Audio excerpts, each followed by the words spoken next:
हम कहते हैं गॉड, ठीक है। और हमारे तो हिंदू धर्म जो मानते हैं उसमें कई देवी देवताएं हैं, तो सब वो प्रकृति है सब, वो सब प्रकृति है, पर प्रकृति सबसे है। ऊपर जो है वो सत्य ईश्वर है। ईश्वर सत्य ही ईश्वर है। हाँ ईश्वर ही सत्य हो तो हाँ, ना क्योंकि जो अवधारणा चलती है उसमें सत्य और ईश्वर अलग अलग होते हैं। नहीं, एक ही गॉड है, उसका नाम ट्रुथ है। ट्रूथ। उसी को वेदांत आत्मा या सत्य कहता है। उसके अलावा कोई भगवान या ईश्वर या देवी या देवता अगर आप कह रहे हैं तो प्राकृतिक शक्ति का नाम है।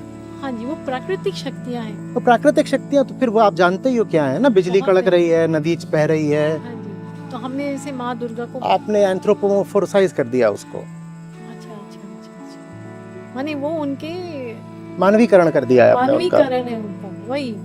यानी जब ईश्वर तत्व अपना रूप दिखाता है उनके ईश्वर तत्व नहीं, अगर आप रूपों की बात कर रहे हैं तो सत्य के रूप नहीं होते, वो अरूप होता है। वो अरूप ये है। जितने रूप हैं ये प्रकृति के रूप हैं।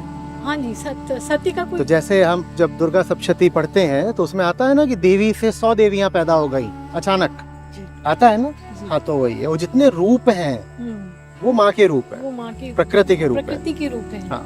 पर god is just one and that is truth. That is truth, इसका और वो निर्गुण निराकार सत्य है। Then what is truth, we have to, that is another. अध्यात्म सत्य को समर्पित होने का नाम है। प्रकृति को समझा जाता है और सत्य को समर्पित हुआ जाता है। वो प्रकृति को समझना है, प्रकृति ही मार्ग है सत्य तक पहुंचने का। वो मार्ग है। प्रकृति ही मार्ग है। माँ इसीलिए मुक्तिदायिनी कही जाती है, हाँ जी। क्योंकि प्रकृति माँ ही मार्ग है सत्य तक पहुंचने का।